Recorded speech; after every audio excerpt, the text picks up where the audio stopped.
This is an amazing turnout. I mean, we weren't expecting this when we first started organising it, and then we got all the interest on Facebook and everything. And I just want to quote Joe, which we don't normally do. He told me. He said to me yesterday. He said, "There's a reason why everyone's turned up today, and it's not the reason that many politicians have been saying why the young people don't vote." And they say it's apathy towards the political system.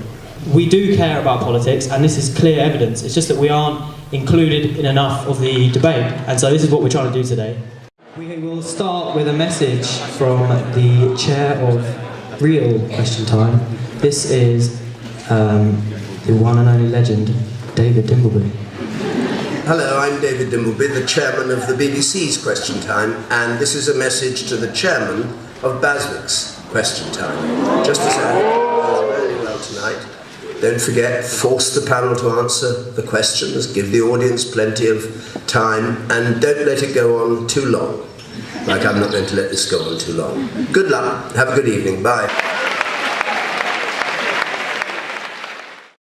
We are the fastest growing political party in Britain. We mainly focus on social and economic equality. So we believe that everyone should have a place to live, they should be able to afford what they want, and we don't believe in big business, creating massive profits for companies while there are people starving on the streets. We're currently a part of the coalition government. Our manifesto is going to mostly focus on reform to education, and we're also a party that is very concerned about the environment, social equality, and matters of liberty, so to preserve the social rights of everyone in the country. Thank you.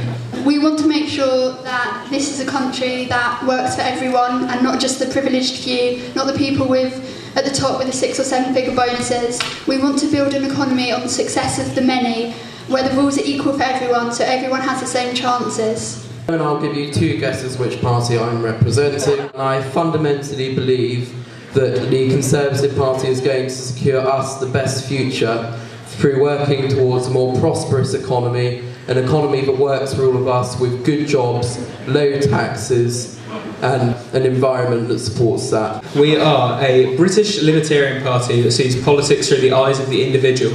We're common sense for the British people, for the protection of all, equal under the law, everywhere and always. Thank you. The first topic is education. So, this question is to Basil, the Liberal Democrat Party representative. So, I'd like to start this off by addressing what will be on everyone's minds, obviously, and that is the issue of tuition fees and the promise we made in 2010 regarding them and what happened subsequently. We said in our manifesto that we would not introduce tuition fees, and obviously there have been rates of tuition fees introduced. So, how I'd like to address this is, first, I'd like to point out that even though we have allowed it to happen, we've made sure that there wasn't a cap on how much universities could charge you per year, and we've also made sure that the repayment scheme is as fair and as easy to manage as possible. So currently it's at a 3% or less flat rate of interest, and you only have to start paying it back after you start earning £21,000, and it is written off after 30 years. And the important thing to note about this is, for the lowest 30% of income, it's actually been cheaper this way, because no matter which way you look at it, there will always be a price on this. Just because there wasn't a price on it before doesn't mean that it was free, because it was paid for through taxes. But studies proven that only 2/3 will ever get paid back. So actually, if we put them down to 6,000, the government will still be having the same money come in. If it stays at 9,000, all that's doing is putting people off going to higher education. Okay. That is factually not true. We're seeing more people go to university than ever before. And the point is that these fees are allowing universities to take more students and to offer a more diverse range of subjects. Immigration. Okay, so I think we all know where this question is going. So this question is to Chris on my far right.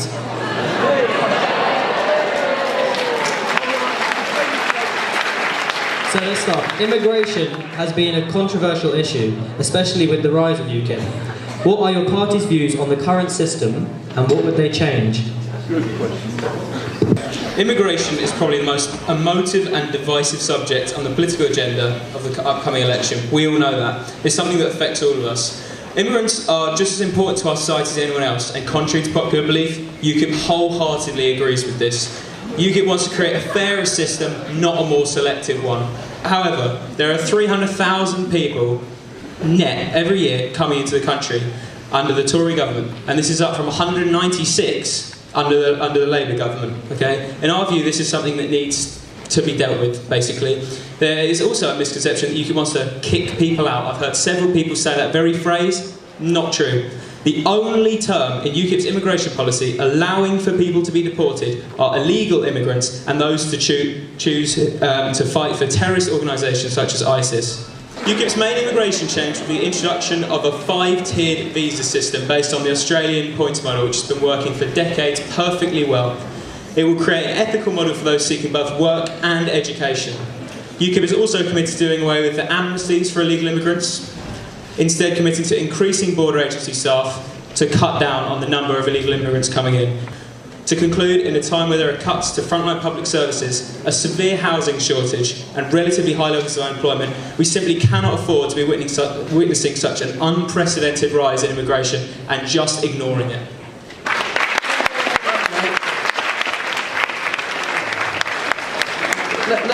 Let's have a little bit of a chat about your economic statistics there.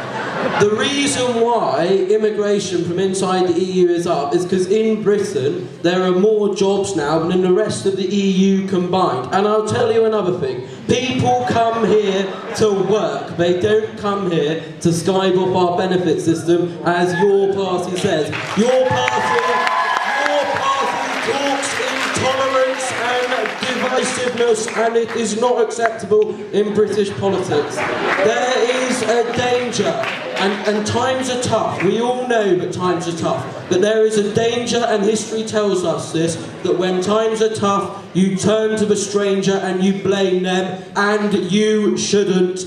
This is bad for our politics, and frankly, we don't need your party's rhetoric in this debate.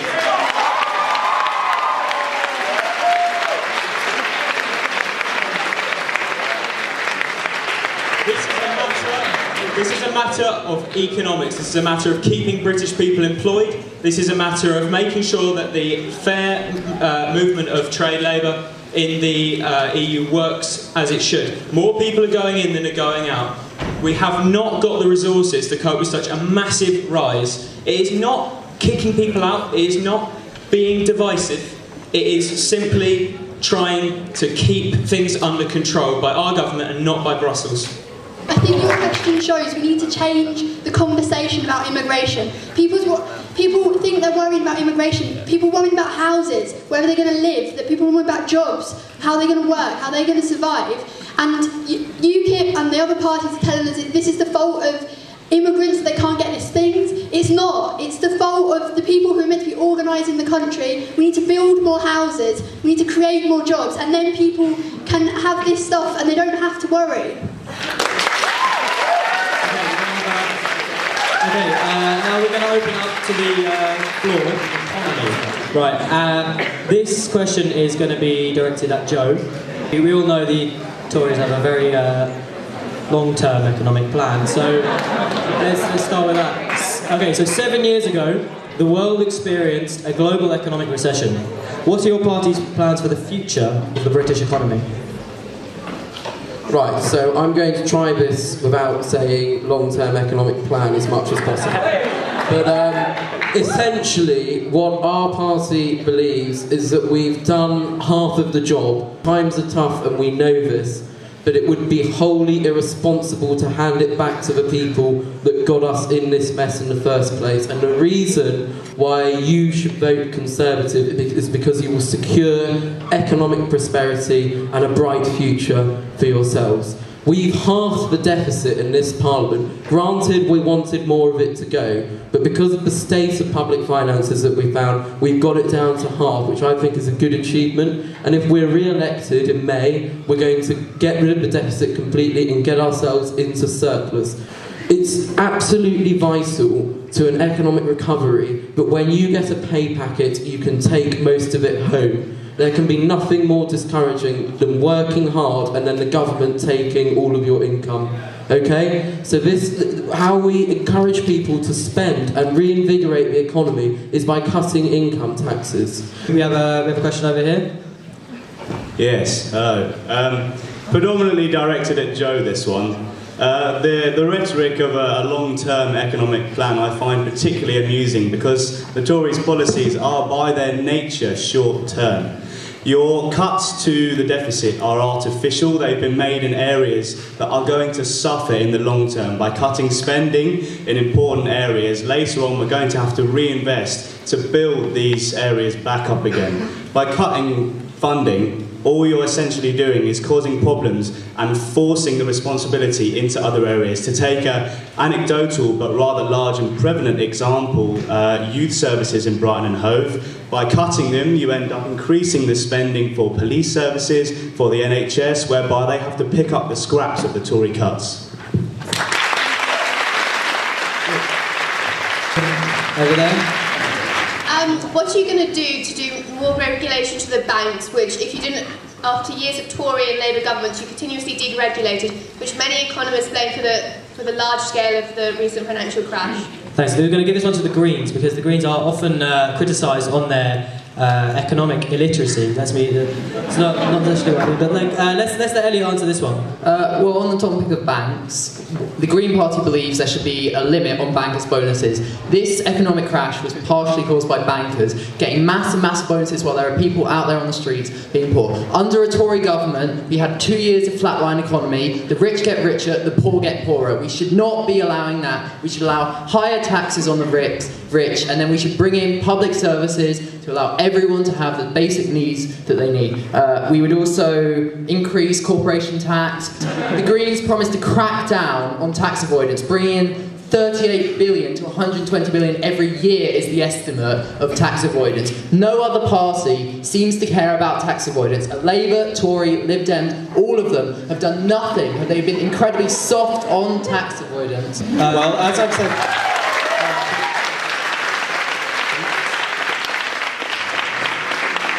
Okay, right, we're going to move on now to our last topic, which is the environment. Okay, this question's going out to the Green Party, of course. So the question is, how will your party deal with the problems facing the planet's environment? I think we can all agree that climate change is one of the biggest issues humanity is facing right now. Well, not all of us, but all the sensible ones. We are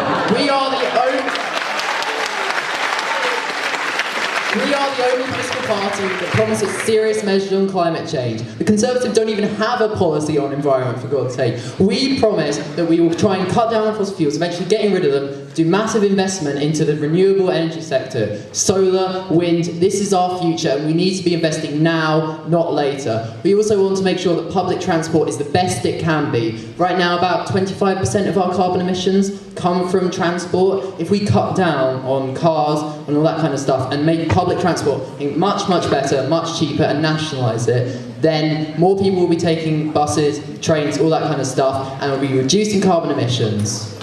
Okay, we're going to ask for the UKIP response to this, because this is a quote: "The jury is out on climate change." That is their opinion. So, Chris. Thank you. We have a slightly differing opinion on climate change. We are committed to having a diverse energy market. We don't want to cut down on the way it's currently running. We want coal, nuclear, shale gas, geothermal, tidal, solar. We want it all working together cohesively. And with what Isaac's just said there about the jury's out, as far as we're concerned, it is. You have taken it as an accepted fact simply because you've been taught at school. It's never been any, it's something that the government, right? So the Intergovernmental Panel on Climate Change, has been using a degree of working out the carbon emissions, which is grossly exaggerated. That's according to Michael Kelly, a professor at the Royal Society. We also believe that carbon dioxide levels are hugely open to question, and there hasn't actually been any global warming according to satellite data from respected scientific sources for the last 18 years. Okay, it is not something that we consider to be a major issue. Climate change has occurred for the entire existence of our planet. We've only been here for 2 million years, and suddenly we're blaming ourselves. This is something that is continuing and ongoing, and is not necessarily influenced by human factors. This is for the Green Party. You've been talking about how you're going to basically eradicate fossil fuels, which would basically get rid of jobs, which would bring you back to the economy because lots of people work there. Secondly, you say that you would like to have a whole source of renewable energy factoring in for the country, yet the Green MP for Brighton, Caroline Lucas, got arrested in Balcombe for a shale gas, for fracking. What does that say about the Green Party's attitude towards? Okay, very, very quick, Elliot. What I think is about the Green Party is that Green politicians actually care about issues. Green politicians will go out there, they will protest, they will stop fracking that is destroying our countryside and contaminating our water system. We will go out there and we will act on it. We will not just sit around and not even create any policies, Joe.